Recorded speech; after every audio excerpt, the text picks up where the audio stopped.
Eu vou aproveitar então, porque eu estou aqui na frente, e vou chamar para a próxima aula a Cristina, que, como o Abraão disse, vai ter muito o que falar sobre a parte nutricional, vai tirar muitas dúvidas de vocês. Uma pessoa muito parceira nossa, mais uma vez. E eu dou as boas-vindas. Obrigada pela sua presença, Cris. Olá, pessoal. Bom dia. Como?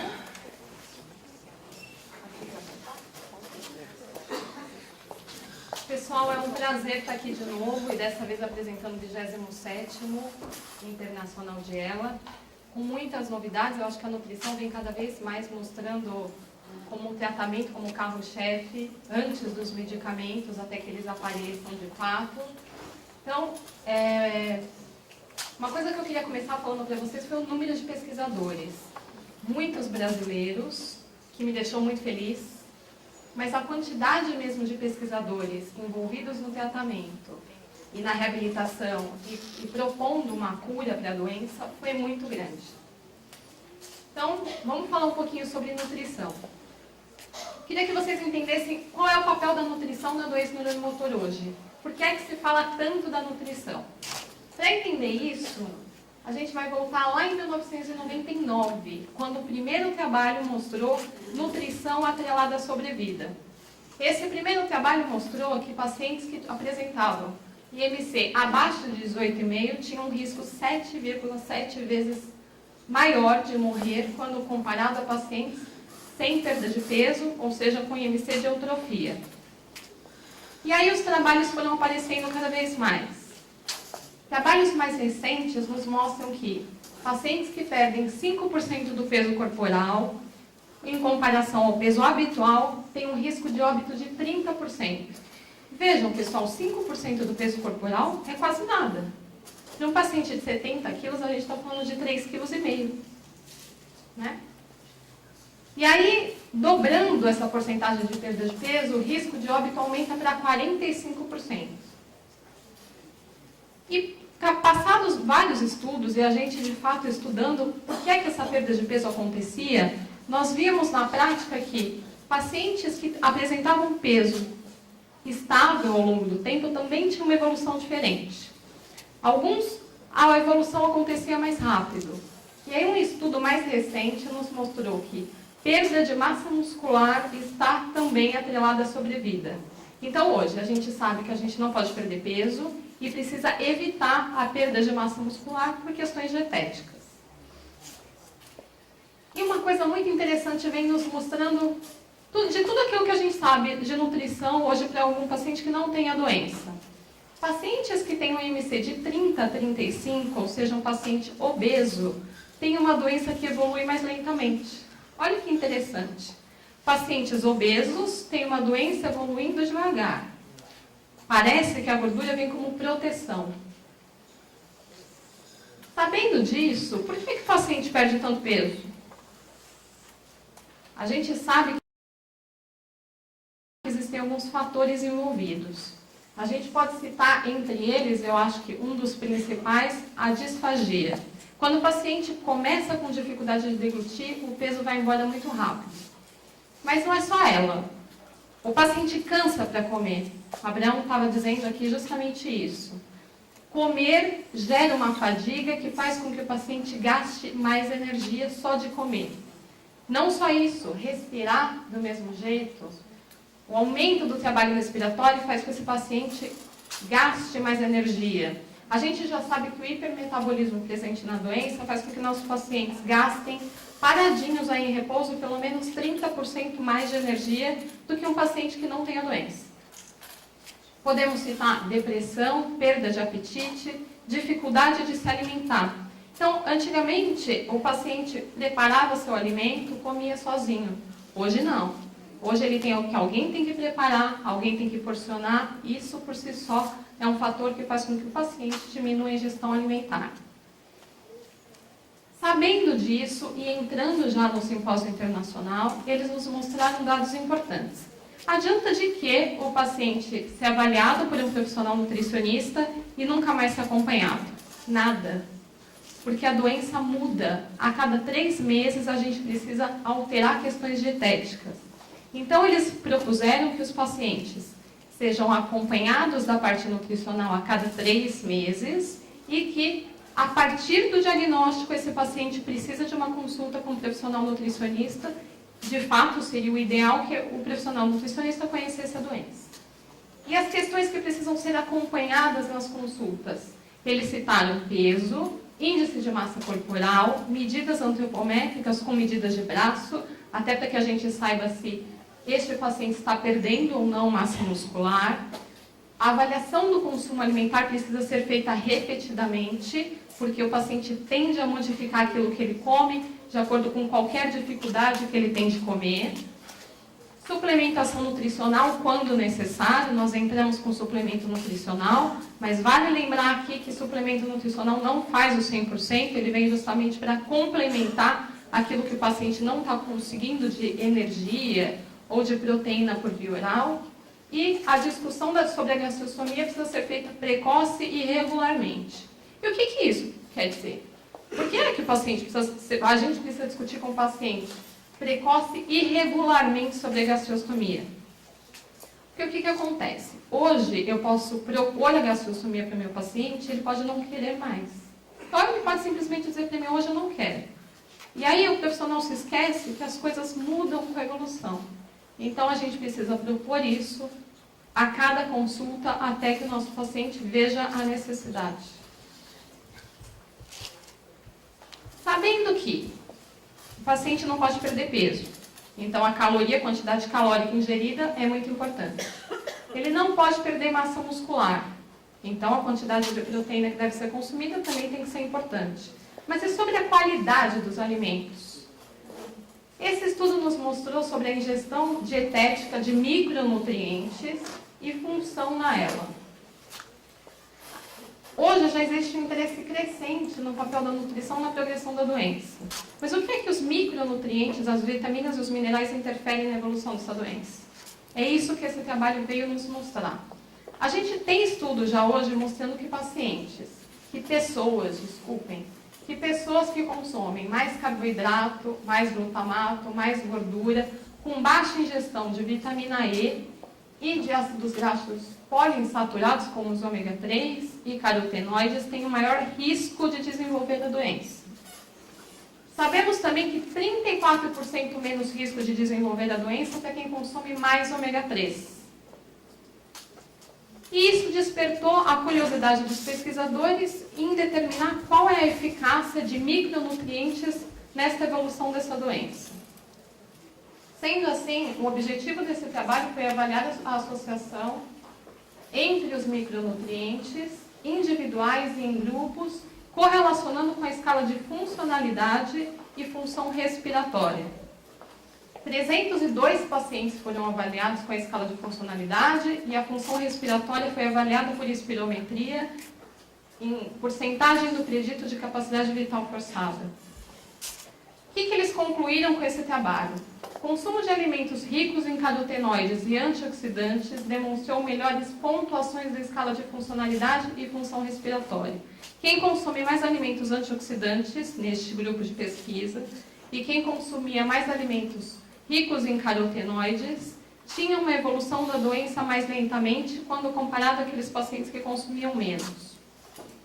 Só para lembrar, que eu acho que o pessoal deve estar um pouco curioso sobre isso, fontes de alimentos antioxidantes a gente pode citar castanha do Pará, suco de uva integral, azeite de oliva extra virgem e, de forma geral, as frutas, legumes e as verduras. Os carotenoides são aquele pigmento que dá coloração amarela ou alaranjada no alimento. Então, sempre que a gente vê esse alimento com essa coloração, você sabe que ele é rico em carotenoide.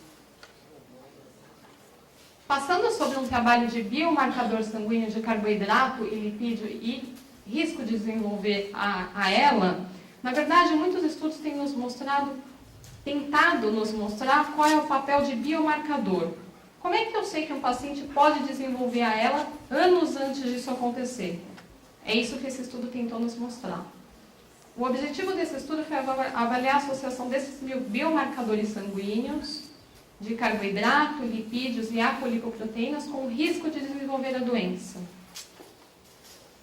Será que a gente consegue, anos antes da doença, de fato se manifestar com sintomas motores, sintomas bulbares? Será que a gente tem algum biomarcador sanguíneo capaz de apresentar isso para a gente anos antes? É essa a dúvida dessa pesquisa. Eles fizeram um trabalho avaliando um grupo de pacientes bem grande e coletando destes pacientes metabolismo de carboidrato com glicose e frutosamina, lipídios, metabolismo de lipídios com colesterol total, triglicérides, LDL, colesterol e HDL, apolipoproteínas A e B. 636.407 homens avaliados. Eles avaliaram esse grupo de indivíduos por 20 anos, com estes parâmetros que eu demonstrei para vocês agora, entre o período de 85 a 2011. O que eles encontraram? Pegaram esse grupo de indivíduos com mais de 600 mil pacientes.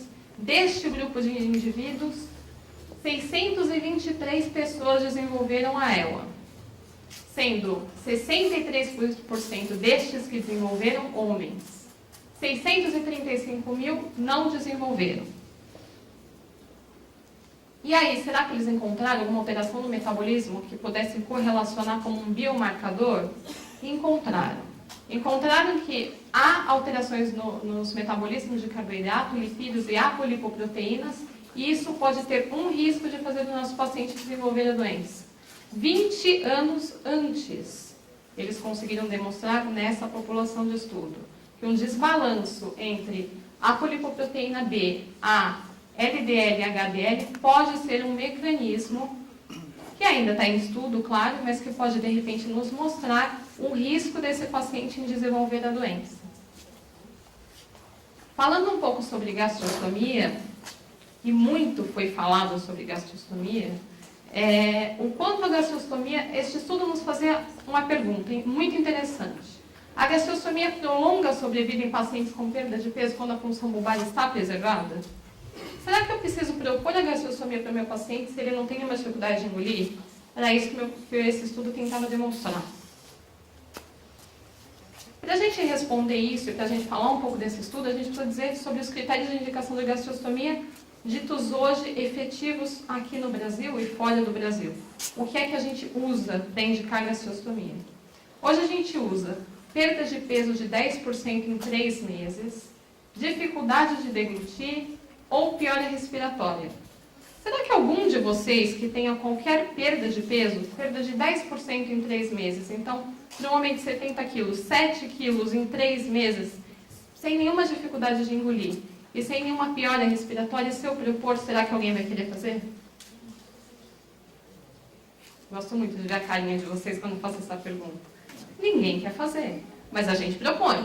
Isso são as recomendações internacionais. O objetivo desse estudo foi examinar o benefício da gastrostomia em pacientes sem perda de dificuldade de deglutir com perda de peso. 1.355 pacientes foram avaliados por porcentagem de perda de peso, função respiratória e escala de funcionalidade. Esse estudo nos mostrou dados muito importantes. Vamos lá, pessoal. A média de sobrevida com porcentagem de perda de peso em 6 meses de segmento foi, para quem apresentou perda mínima de peso de 0 a 5%, esses pacientes viviam 33 meses, em média.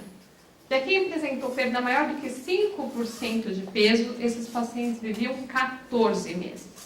É menos do que a metade. Quando a gente fala de função respiratória, a gente vê a mesma coisa. Vamos lá.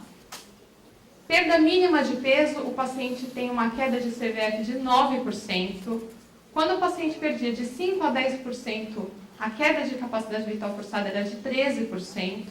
E quando esse paciente perdia mais do que 10%, essa queda de CVF era de 25%. Olha a quantidade de piora respiratória com perda de peso. Sendo assim, o estudo conclui que a gastrostomia estabiliza o peso em pacientes com e sem disfagia. Então, se a gastrostomia é capaz de estabilizar o peso de um paciente sem nenhuma dificuldade de deglutir, eu devo propor a gastrostomia, não é? Há aumento de mortalidade quando a perda de peso é maior do que 5%. E há declínio de função respiratória também quando essa perda é maior do que 5%. Então, de fato, os resultados justificam e deixam muito claro que a indicação de gastrostomia para pacientes com perda de peso e adequada função motora, ela deve ser feita. Quando o paciente apresenta perda de peso, ele precisa de uma via alternativa de alimentação, para que a gente não tenha piora de função, tanto respiratória quanto função motora. E aí, esse estudo nos mostrou também sobre gastrostomia, redução de colesterol sanguíneo depois da gastrostomia impacta na sobrevida do paciente. Vamos lá. Para a gente entender melhor o que é que o colesterol tem a ver com a gastrostomia, a gente precisa entender um fato importante sobre a gordura e a evolução da doença. Hoje já se sabe que pacientes que têm dislipidemia, ou seja, aumento de colesterol, aumento de triglicérides, têm uma maior sobrevida em comparação àqueles que não têm. É isso mesmo, pessoal. A dieta precisa ser mais gordinha para os nossos pacientes. A gente não trata de forma, nutricionalmente falando, pacientes que têm aumento de colesterol e aumento de triglicérides. Vejam a média de sobrevida para pacientes que têm aumento de colesterol. Aumento de colesterol, 11 meses, 12 meses. Aumento de triglicérides, 14 meses. Os pacientes vivem mais porque têm aumento de colesterol e têm aumento de triglicérides. Sendo assim, esse estudo teve como objetivo avaliar a gastrostomia por parâmetros bioquímicos laboratoriais. O paciente fazia a gastrostomia e era avaliado para saber se ele tinha ou não perda ou redução de colesterol. 44 pacientes com gastrostomia foram avaliados, 225 sem.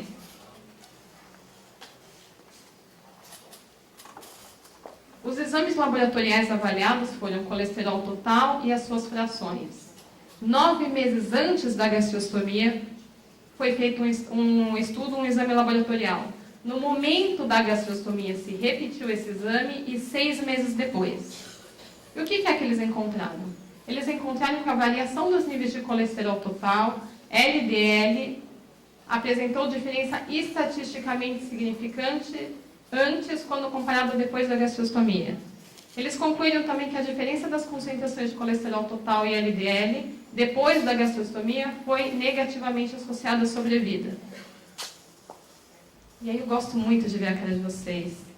Pessoal, eu acabei de dizer um estudo antes que a gente precisa colocar a gastrostomia precoce.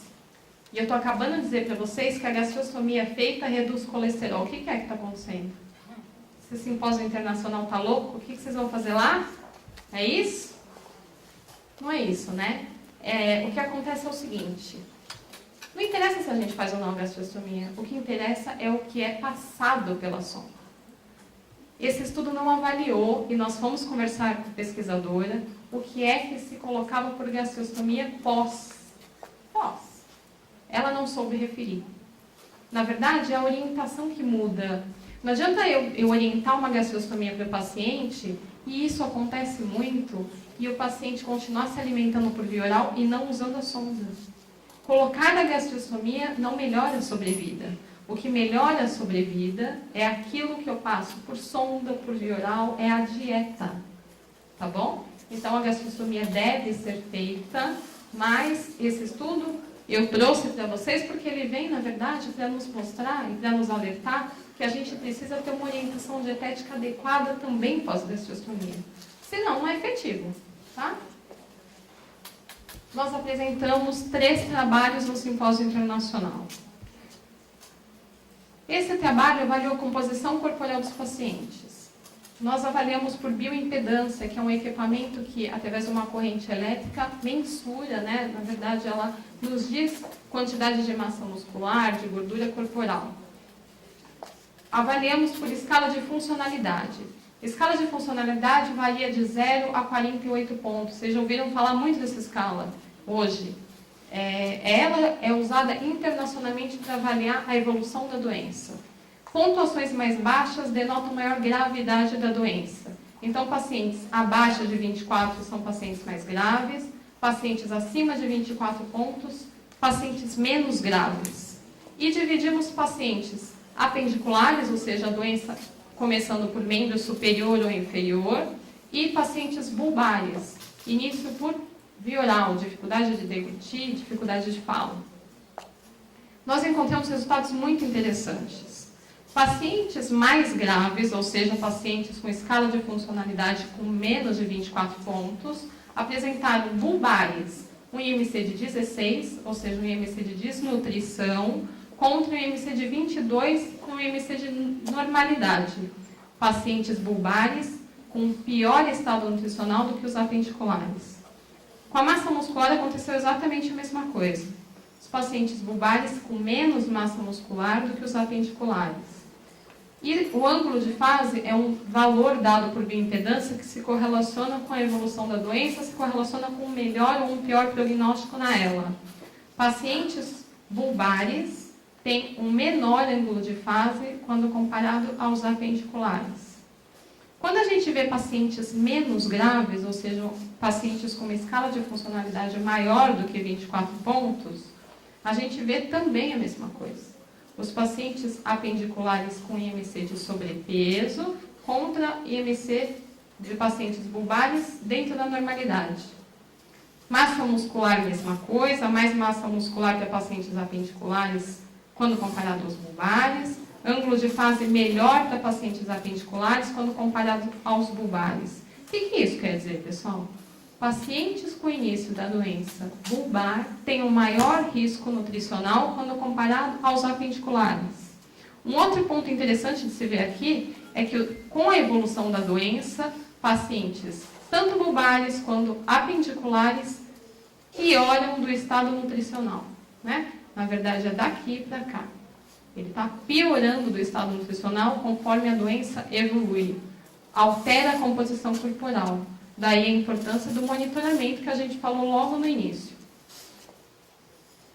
Como conclusão preliminar, até porque esse estudo ainda está sendo feito, a gente concluiu que a composição corporal dos pacientes com doença do neurônio motor, independentemente da forma de manifestação da doença, piora com a evolução. Com a evolução da doença, os pacientes tendem a perder peso e massa muscular e ganhar gordura corporal. Pacientes bulbares apresentam pior estado nutricional quando comparado a pacientes apendiculares.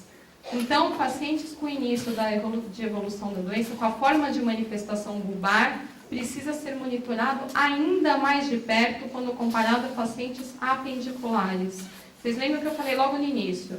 Perder massa muscular é ruim e a gente viu uma perda muito evidente aqui nesse grupo. Avaliamos a composição corporal dos pacientes, num outro trabalho, avaliamos a composição corporal dos pacientes em atendimento no setor de doenças neuromusculares. O que a gente encontrou? 83% dos pacientes bulbares apresentam baixo peso, em comparação com os apendiculares, 28%. Né? Esse estudo confirma o primeiro. O estado nutricional dos pacientes bulbares é pior do que os pacientes apendiculares. Em atendimento no setor de neuromuscular, a gente encontra mais pacientes com início apendicular do que pacientes bulbares. Justamente aquilo que a literatura nos mostra. Pacientes com início por membro, tanto superior quanto inferior, é mais frequente do que os pacientes bulbares. A gente conclui com o estudo que é pior o estado nutricional dos pacientes bulbares, mas que conhecer o estado nutricional dessa população, a ponto da gente conseguir acompanhar e fazer intervenção mais precoce, é o ideal. Então, a gente precisa conhecer o estado nutricional para poder intervir. Um último estudo, na verdade, esse estudo aqui visou apresentar a atual conduta nutricional adotada para promover o ganho de gordura corporal e peso. Esse estudo monitorou peso, IMC, antropometria. Na verdade, a gente propôs formas de como acompanhar o nosso paciente. Porque o que acontece? O fato é que a gente falar para o nosso paciente logo de início que ele precisa consumir mais gordura, ele precisa consumir mais proteína, ele precisa consumir mais leites e derivados 3 vezes ao dia, vai de encontro com aquilo que todos os profissionais fora que não conhecem a doença fazem de orientação. E aí, os nossos pacientes ficam na dúvida, né? Porque, afinal de contas, hoje em dia, a gordura é vilã, não é assim? A gente não pode consumir leite porque tem lactose, a gente tira glúten porque está no pão, né? A gente vai tirando tudo. Para o paciente com doença neuromotor, não dá para excluir tudo. A gente precisa de mais gordura, a gente precisa de mais proteína, tá? Então, na verdade, esse estudo tentou mostrar para os profissionais a forma correta de ter uma conduta, até para que nos auxilie. Uma vez eu oriento o paciente aqui, ele consegue estabelecer uma conduta fora do setor, tá? Para terminar, nós terminamos o Congresso de Dublin, muito intenso, 3 dias de muita aprendizagem. Nós fomos até a Catedral de St. Patrick, em Dublin. Lá, nós éramos convidados a fazer uma prece, escrever nessa folhinha e colocar nessa folha, nessa árvore. Nós pegávamos essa folha e colocávamos nessa árvore. E, na verdade, a prece que a Catedral propunha é para todos, ou parentes ou amigos que estavam enfrentando uma guerra. Nós fizemos uma prece para todos os pacientes, todos os cuidadores e todos os profissionais. Eu acho que a gente está enfrentando uma guerra. Mas como toda guerra, ela tem um começo, um meio e um fim, né? E eu acredito que com o número de profissionais envolvidos, tanto brasileiros quanto fora do Brasil, a gente está cada vez mais se aproximando do fim. Eu agradeço a atenção de todos vocês. Obrigada.